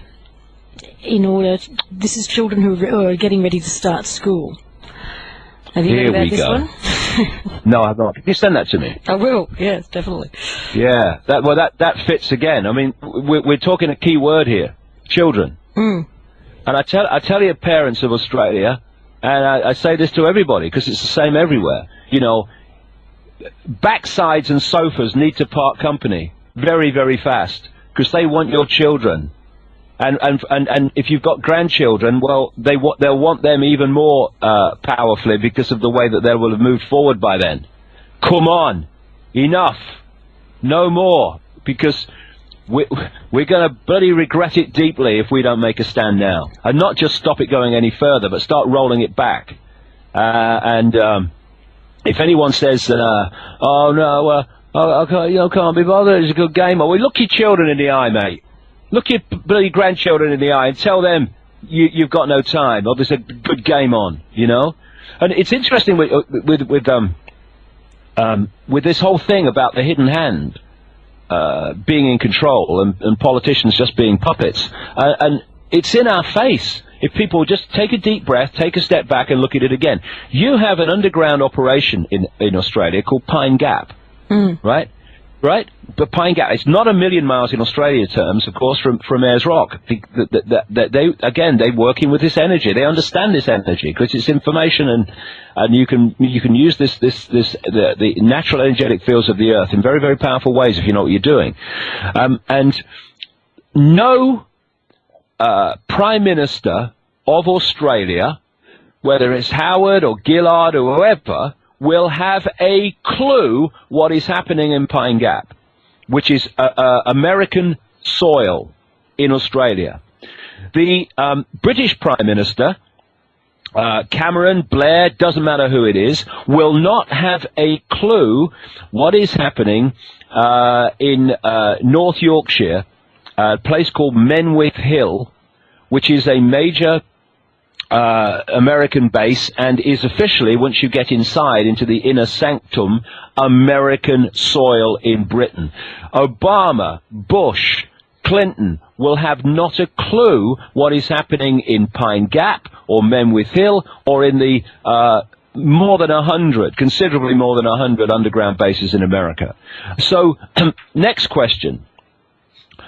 Who is controlling what's going on in those underground facilities, no matter who's been voted or scammed into power politically? Because it was going on when Howard was in power, was going on when now Gillard's in power, it was going on when Rudd's in power. What was going on in Pine Gap and American underground bases was going on when Clinton was in power, and Father Bush and Reagan and Carter, just as it is with Obama. This is who's running that? Who's just making the decisions about what goes on there? The presidents haven't got a clue. I mean, it's blatantly there's your hidden hand on that level alone that is in power, no matter who's in government. Mm. Yeah, and you go into this, beautifully in your latest book, which is such a subtle title: "Human Race, Get Off Your Knees. The Lion Sleeps No More." And this is another time where you've come into my life at just the right moment, because this book turned up at the end of what was a very intense 12-month period for me of research and soul searching and personal insights that involved virtually every topic you covered in this book. It was quite bizarre. I felt like we'd been on parallel journeys, because after 12 months of this, I got to a point where I'd made some very definite decisions, or come to some very definite conclusions about things, even though some of them I thought were quite bizarre, but it felt very true. And I guess I was asking for some form of confirmation. And then your book shows up, and I thought, great, there's another lunatic in the asylum, I'm not alone. Right. You covered everything from the moon, reincarnation, HARP, chemtrails, straw man, ayahuasca, even the little things that were just sort of flyaway comments turned out to be something that was part of my research in the previous 12 months. It was extraordinary. What set you off down the path of the moon? Because it's such a huge theme in that book. Well, the usual theme. I sat in my chair one morning when I was writing the book, and I got this very powerful, not quite voice, but very powerful thought passed through my mind out of nowhere, which was the effect of, the moon's not what you think it is. The moon's not real. I'd been looking at the moon on the quiet for a few years, actually, thinking it don't make sense to me, but it just came to me that morning. And most people would just dismiss that and carry on with their lives, but because I've become aware of a sequence that has come in my life over and over and over again, of some powerful thought introducing a subject, and then suddenly 5 sense information, experiences, documents, books, whatever, coming to me on that subject very soon afterwards. When this happened that morning, I thought, well, okay, I'm going to go with this. And so I put a few words in search engine relating to the moon's not real, and up came a book called Who Built the Moon? By 2 researchers who were looking at the extraordinary coincidences, quote, and mathematical connections between the moon, the earth, and the sun.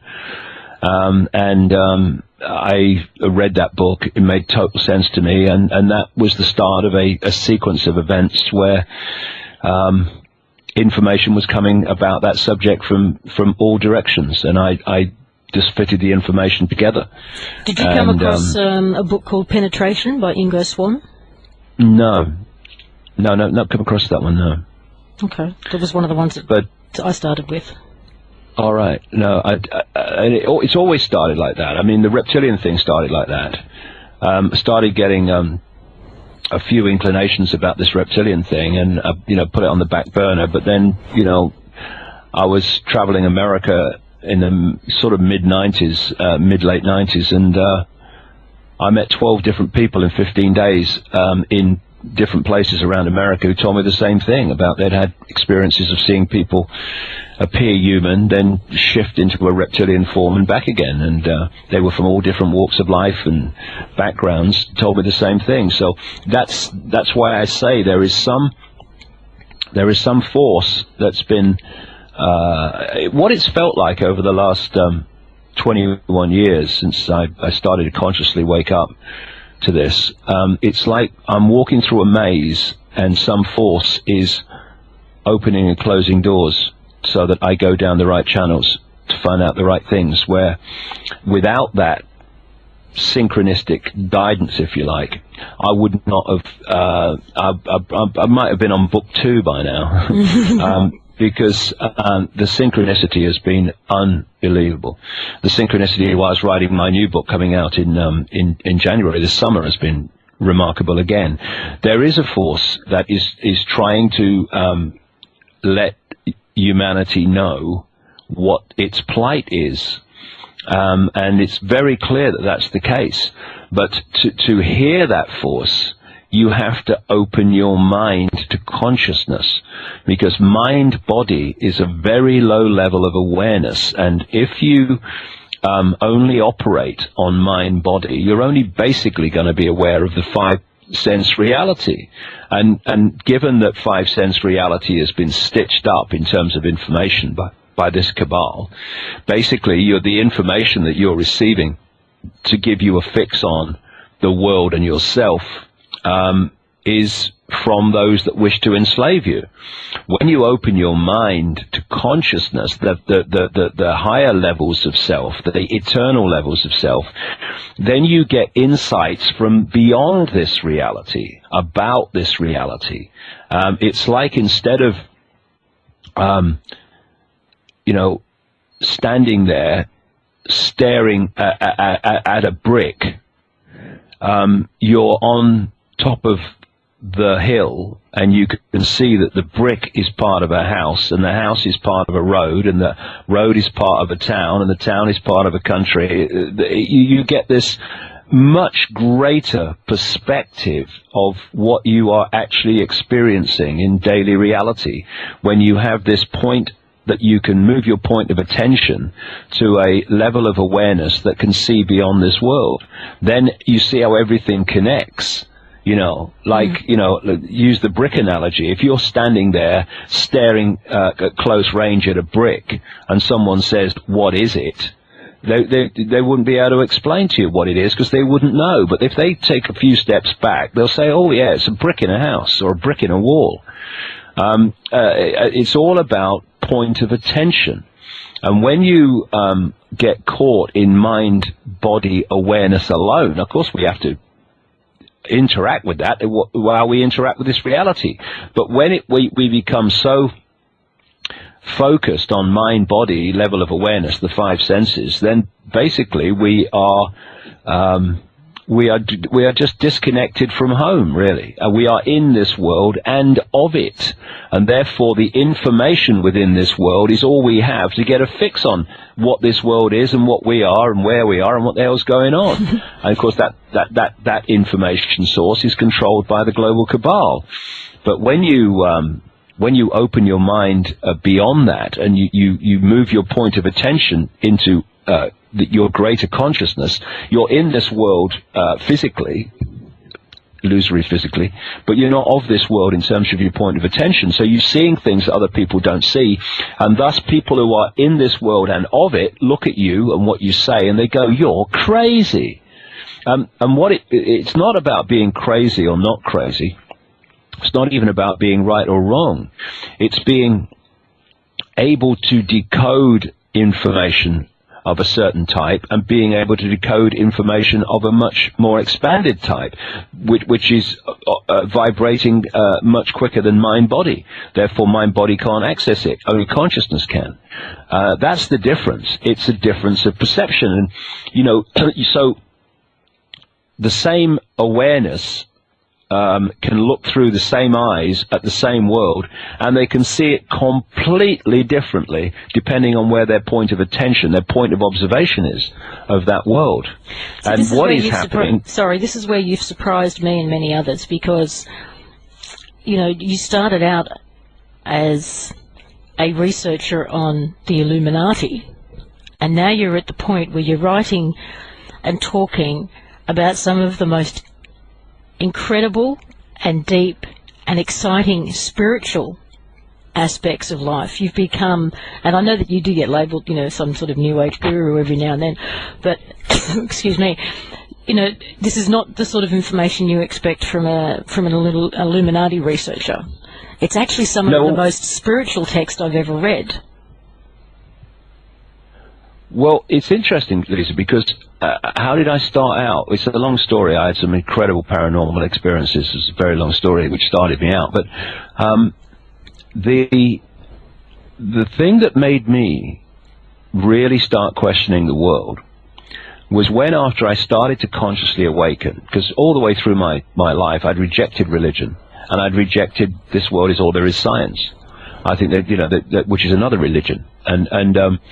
But I'd not really looked at the alternative, because you get on with your life as you do. But when I started to awaken after 1990, I realized that there were, not to the depth that I'm doing now, but there were explanations about life that made total sense to me.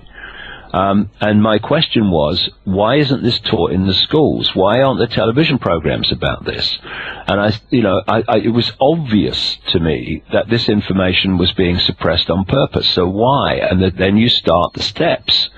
So that's how I really came into this, was why is this spiritual information not available? Of course, then I went through the whole 5 sense level of the conspiracies you've talked about, and I still do. It's important we know about that. I mean, my website covers that every day. But you can't understand what's happening in this world. You can't understand particularly what we can do about it unless we understand at least the basics of the nature of reality and who we are. Because the foundation of the conspiracy is to keep humanity in ignorance of its true self, and to keep us in ignorance of the true nature of the reality we're experiencing. They know that we're decoding reality, and therefore they target our decoding system, mind-body, to decode reality in the way that suits their agenda. What we believe, we perceive, and what we perceive, we experience. And so they're constantly seeking from cradle to grave to implant, like a gigantic hypnotist, perceptions of self and reality, belief systems, which will then decode reality according to the belief, in exactly the same way as a hypnotist implants the belief that someone on the stage in a hypnotist stage show is eating an apple when they're actually eating a potato. But because of the implanted belief, the brain decodes through that program the taste of the potato when the electrical information reaches it from the taste buds, and the person thinks they're eating an apple when they're actually eating a potato. Well, this is humanity collectively. We're eating an apple or eating a potato, and we think it's an apple. It's the same principle. And this is why when you go, this is why I say to people, I don't have any beliefs. I don't have any beliefs. All I have are the perception of what is at any moment, in the full knowledge, as Socrates is supposed to have said in ancient Greece, that wisdom is knowing how little we know. Knowing that there is always, always, always more to know. And therefore, at any point, this is how I see it. But I know that next week and next month, I'll see it in a slightly different way or a more advanced way, because of new information. There are no beliefs in there that are immovable, that are, that repel all borders. There's just the perception of how I see it at the time. And of course that perception is based on information, research and all the rest of it, but we're living in an infinite universe and an infinite infinity, and therefore there's always more to know. I mean, it's like, everything I need to know is between the covers of this book. All right, so the whole of the infinite universe, all that is, has been, and ever can be, is between the covers of that book, written by who knows when, and who knows what circumstances. Yeah, right, but, and a few can't control the world. It's a doddle. Well, we've been talking now for 2 hours, and there is so much that I didn't get a chance. I haven't even touched on. So hopefully... That's why I talk for 9. That's why I talk for 9. I need the time. You do. Well, hopefully, I don't know if you'll have the time, but when you come to Australia, maybe we could actually do this again, because there's so much I'd love to ask. Yeah, great. But I thoroughly want to recommend to people this newest book, and they can get it at David's website, which is just davidicke.com. And I believe, is it on Amazon as well? I don't know. I have nothing to do with that side of it. I just write them and then write another one. Yeah, and other people do the rest, and I don't really get involved. But certainly, the one of the quickest ways you can get it is through davidicke.com, because that's turned around immediately. And also, I think they're available in bookshops in Australia here and there. But I don't know, much about that. I'll find out a lot more when I get there very soon. Okay. But they're certainly available in shops all over the world, and for one simple reason: demand for them. Because if there wasn't demand, they certainly wouldn't want that kind of material in their shops. But in the end, it's like with sometimes in the media, I get onto radio stations for no other reason than the audience increases. Not because David Icke's on, but because of the information and people's interest in it. Yeah. People are getting more and more interested in it. I mean, when I started out in 1990, I couldn't fill a phone booth really with this information. But now,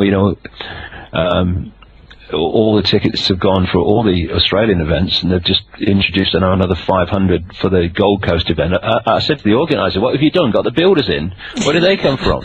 I think there's more available in Melbourne too, so if you want to go and see David Icke when he comes to Australia, you land on September 11, I believe. So I done on September 11th, not by choice, but by just the way it turned out. But, yeah, and then off we go, and it's going to be a very physically challenging period, but I'm sure a very spiritually kind of inspiring period, especially in that energy of Australia, which is the Satanists don't want that for no reason. They want it because they know it is. It's and you're also going to New Zealand, yes? Particular, very powerful energy. Sorry again? Sorry, you're also going to New Zealand? Yeah, I'm going to Auckland, yeah.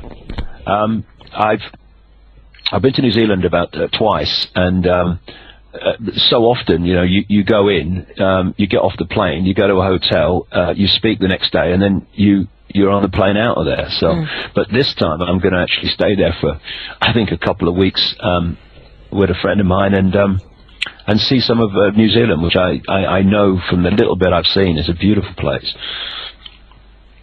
Just before I let you go, I wanted to ask you if you saw the movie Legends of the Guardian. No. Oh, you've got to see it. It's an Australian animation film about owls. Let me write that down. Legends of the Guardian. Yes. It came out when I was doing... That's only not that old, so it was only a year or so. But it's this story of owls and how one species of owl believe they are superior to all the other owls, and they go around kidnapping predominantly young owls of the other species, take them to their big cave, and they nominate, which one is going to be a warrior. The bigger owls tend to be turned into soldiers, smaller ones are workers. They get given allocated jobs. And to control these owls, They get them to look at the moon with their eyes open and fall asleep looking at the moon, and it's called moon blink. They moon blink. Right. And I was watching this going, oh my Lord, somebody knows something, because it was just extraordinary. They get moon blinked and then they become these robotic, zombie workers. Well, that is fascinating, because of course one of the significant symbols that these families use in their symbolic language, which is massive, is the owl. Yes. But that is basically a really good summary of the situation we're facing. And there's a number of these animated movies that have come out which have told the story. Basically, there was A Bug's Life came ants. out where a few grasshoppers were controlling millions of ants through fear and intimidation, and the way they did it, and the words spoken by the leader grasshopper about what you need to do for the few to control the world were absolutely straight off the pages of Illuminati, mass mind control technical manual. Really, I mean, they do tell this story. It's and there's another one that just ants, just called Ants, wasn't it? Yes. Yeah. That was another story of how millions of ants were being led to total destruction by a few leaders. The tail's wagging the dog. That's the thing. And I was looking at it, because obviously now I'm turning my mind to Australia, because nearly coming there, because I like to research places as close to the time that I'm going as possible, because then it's all fresh in my mind. But I saw the Australian population is for 22 million. According to what I saw this morning, 22 million. When you look at the resources of Australia, and you've got a population of 22 million, if those resources were shared out even vaguely fairly, then no one would want for anything in Australia. No one would want for anything. It's ridiculous. The size of the country, the resources of the country, the population size of the country, it should be a paradise. Same in Canada, but it's not, because the few hijack all the wealth and resources, and the people doing that are agents of this cabal, and it's happening in every country.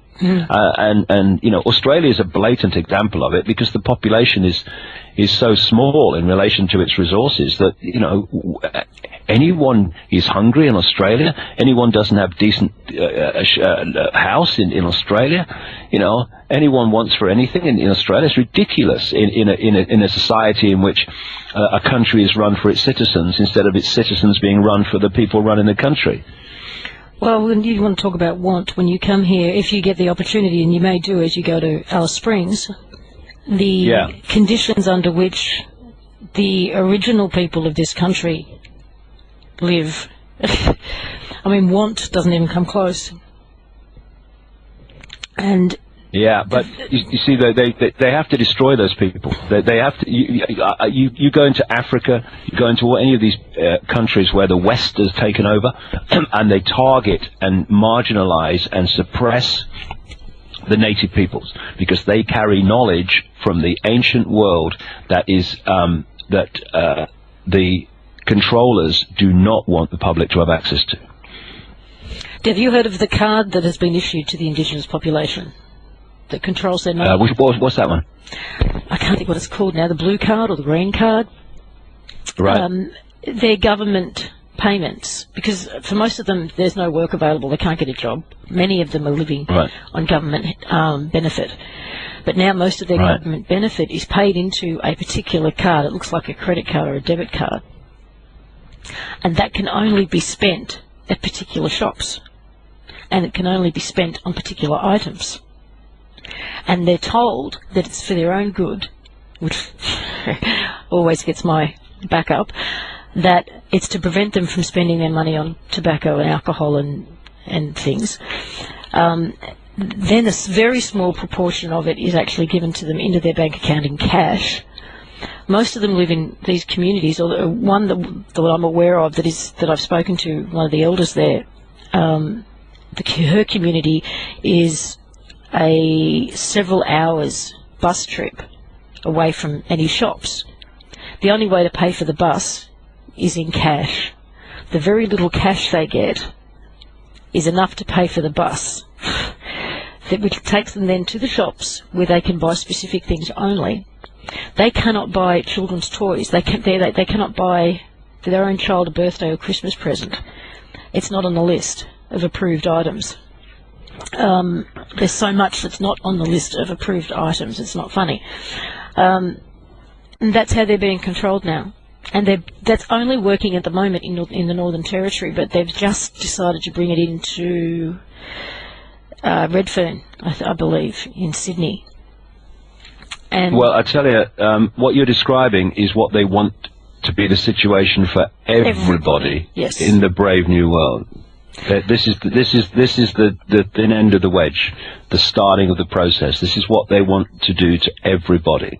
And this is where the quote that you talk about too, you mentioned in the recent book that came out of the Nazi Germany, about at first they came for, I can't remember the quote, at first they came for the Jews. Yeah, at first they came for the Jews and I wasn't a Jew, so I did nothing. Then they came for the communists and I was not a communist, so I did nothing. Then they came for the trade unionists and I was not a trade unionist, so I did nothing. Then they came for me and there was no one left to speak out for me. Yes, and that's something I think all Australians need to be reminded of right now. Yeah, it's something I emphasise a lot. If you think that injustice for others is not your problem, well, eventually it will be, because the knock will eventually come on your door. Because what they do, and they're doing, is picking off different sections of society, demonizing them, and then when that's all sorted and people say, well, it's not my problem, I don't like them anyway. You don't have to like them, mate, but it's an injustice. Do you only challenge injustice against people you like? And anyway, then, oh God, yeah, turn anything off. And then we have a situation where they go to the next one, and they do the same to them. Then they go to the next group, they do the same to them. And then eventually you reach the situation with the pastor that said those words in Nazi Germany. Then they came for me, and there was no one left to speak out for me. Mm. And at that point, it's too late. And it's not too late yet, but it's getting close. We need to start moving very fast. Well, one thing I did like about your book is that even though, you know, we're talking about pretty heavy subject matter here, you do also show that there is a way out. There are solutions. And that, I think, is very, very important. There's enough people jumping up and down and screaming about what's wrong. We need to start talking about what's right and what can fix what's wrong. And, you know, we need solutions. Yeah. So yeah, we do, but I'll be talking about that. The whole of basically the last section of the 4 sections of my talk in Australia will be about that. Yes, good. And it's about removing. It's not so much solutions; it's removing the cause of the problem, and the cause of the problem is us.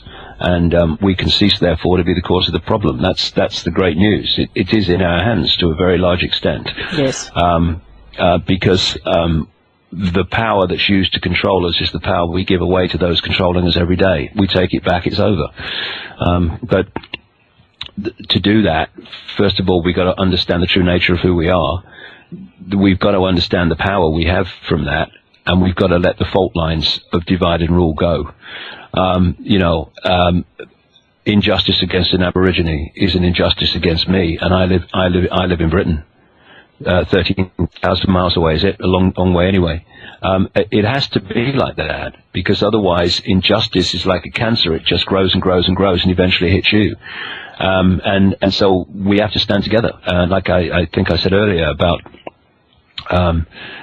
Jewish people in Israel standing together with Arab people in the Arab countries, because the masters of the Arabs and the masters of the Jewish people in Israel are just agents of the same force. That's why we have to stand together. And if we think, by the way, that politics is going to change anything, well, we'll think that forever and it'll never change. We have to change. We have to change the situation, not politicians. And one of the things that people do appalling as so many politicians are, is we say to them, what are you going to do about it? Well, what's that doing? That's giving your power to these politicians you say are corrupt, and they are, who have this agenda. So when we say, what am I going to do about this, then the power comes the other way, and we take it away from them. That's the direction the power needs to come, not towards them. Yeah, there's another quote, which I don't even know who said it, but it was, I always said that somebody should do something until I realized I was somebody. Yeah, I mean, what was it Gandhi said? Was the effect of you are the change you've been looking for, or you are the ones you've been looking for. You're the ones you've been waiting for. You know, I mean, we wait for the cavalry to come over the hill with a bugle blaring, and we are the cavalry. You know, so don't wait. You know, just look in the mirror, you'll see it. Yeah. Yeah. Well, I better go and I'm sitting there. I've not even had a bath this morning. I did get you just after you woke up, so. I did. You did, yeah. But never mind. There's no one else here, and that's very comforting for anyone who might potentially be here and see me before I've had a bath. Well, have a great day, and I look forward to meeting you when you come to Sydney. That'll be great. Lovely. Nice talking to you. You too, David. Bye bye. See you soon. Bye. Bye.